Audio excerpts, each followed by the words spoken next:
Talk show দেখেন। ভাই আপনাকে একটা কথা বলি, মোটা দাগে মিথ্যা শব্দটা বলবেন না। এখানে আমার কাছে আছে, তাহলে আপনি কথা বলেন। আমার মনে হয় না। না আপনি কেন মিথ্যা ছড়াচ্ছেন? আপনাকে তো নোট অফ ডিসেন্ট দেওয়া হয়নি। আপনার সময় আপনি কথা বলছেন, আপনি এটা বলবেন তো। আমার মনে হচ্ছে যে আজকে শাহরিয়ার ভাই কোনো কারণে এত বেশি উত্তেজিত। আপনি মিথ্যা ছড়াচ্ছেন কেন? জামাত ইসলাম কি নোট অফ ডিসেন্ট দিয়েছে? আপনি যদি প্রমাণ করেন, আপনি বলেন। আজকে আপনি এটা বলেন, যদি নোট অফ ডিসেন্ট না থাকে তাহলে আপনার আসলে করতে চাচ্ছি না। সরি, আপনার ন্যূনতম ডিসেন্সি থাকা উচিত। আপনি মিথ্যা কেন ছড়াচ্ছেন? আপনি তো চুপ করেন, আপনার তো সময় আসবে। আপনি কেন একটা মিথ্যা ছড়াচ্ছেন কেন? একজনের বক্তব্য ছড়াতে হবে এজেন্ডা ম্যান কেন? I am so sorry, I think like today I shouldn't talk. The floor is মানে ওনাকে দিয়ে দেন। অ্যাকচুয়ালি আপনার যখন সময় হবে আপনি তার জবাব দিতে গেছেন। মানে আপনি দেখেন ডিসেন্সি কাকে বলে। উনি দর্শক, এই হচ্ছে অবস্থা। বক্তব্য সে দেবে। এই ভদ্রলোক এইভাবে যদি তর্ক করে, মিথ্যা বলবেন কেন?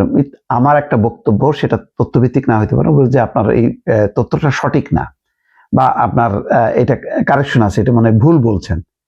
তো যেভাবে অ্যাগ্রেসিভলি আচরণ করছে, এখন কেন ঘুরে ফিরে আসে যে ওনারা নারীদের অধিকারের কথা বলে, সম্মানের কথা বলে, মর্যাদার কথা বলে, কিন্তু যখন কি কার্যক্ষেত্রে, যখন কি ইন্টারাকশন হয়, তখন দেখেন আচরণগুলি, দেখেন এই আচরণগুলো কি শোভন কিনা।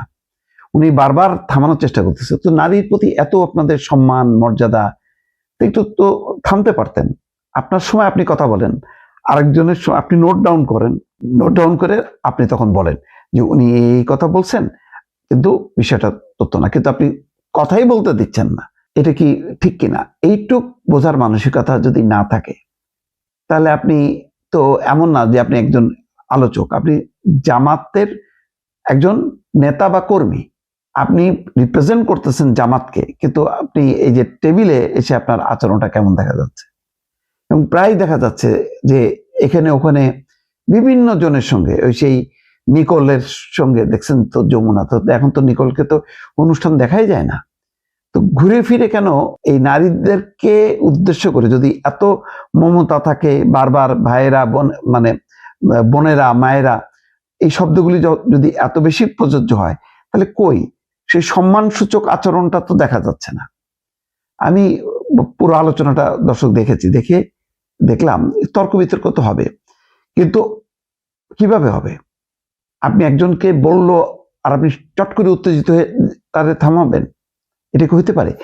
এর থেকেই কিন্তু বোঝা যায়, যখন নাকি আপনি একটা দলকে রিপ্রেজেন্ট করে একটা টক শোতে যাবেন, তখন আপনার আচার আচরণে বোঝা যাবে যে আপনি মানে আসল খোলসটা কি। তা আসল খোলসটা তো যেভাবে দেখা গেল, তার সাথে কিন্তু এখন যদি এই যে নারীর অধিকার, মর্যাদা নিয়ে সাম্প্রতিক সময় যে বিতর্কগুলো চলছে, সেই বিতর্কে তো জামাত পিছায় যাচ্ছে। এখানে আচরণে প্রকাশ পাচ্ছে, আবার মুখেও বলা যাচ্ছে ওই যে 5 ঘন্টা কর্মঘণ্টা বেঁধে দেয়া, তারপরে নারীর পরিচালক হবে পুরুষ। কেন নারীর পরিচালক হবে? তারা কেন পরিচালিকা হবে না? পুরুষের পরিচালিকা কেন হবে না নারীরা? এগুলো অনেক রকম বিতর্ক সামনে আসে। এখন মনোভাবটা ভালো না। বারে বারে কিন্তু এই ইস্যুটা এখন বড় হয়ে যাচ্ছে। নারীদের বিষয় হ্যাক্ট আইডি, ঠিক আছে, ওইটা মানলাম, ওইটা হ্যাক্ট হয়েছে, কিন্তু অন্যান্য যে কথাবার্তাগুলো নারী সম্পর্কে বলা হচ্ছে, সেগুলি কিন্তু নারীর মর্যাদাটাকে প্রতিফলন হয় না। এবং যা বলা হচ্ছে সেগুলি যখন নাকি আবার টেবিলে আসতেছে, টেবিলে তো নারীর প্রতি তো আচরণটা তেমন ভালো হচ্ছে না। এই বিষয়টা কি গুরুত্বপূর্ণ না? এটার কি প্রভাব ভোটের মাঠে পড়বে না? প্রশ্ন থাকলো দর্শক।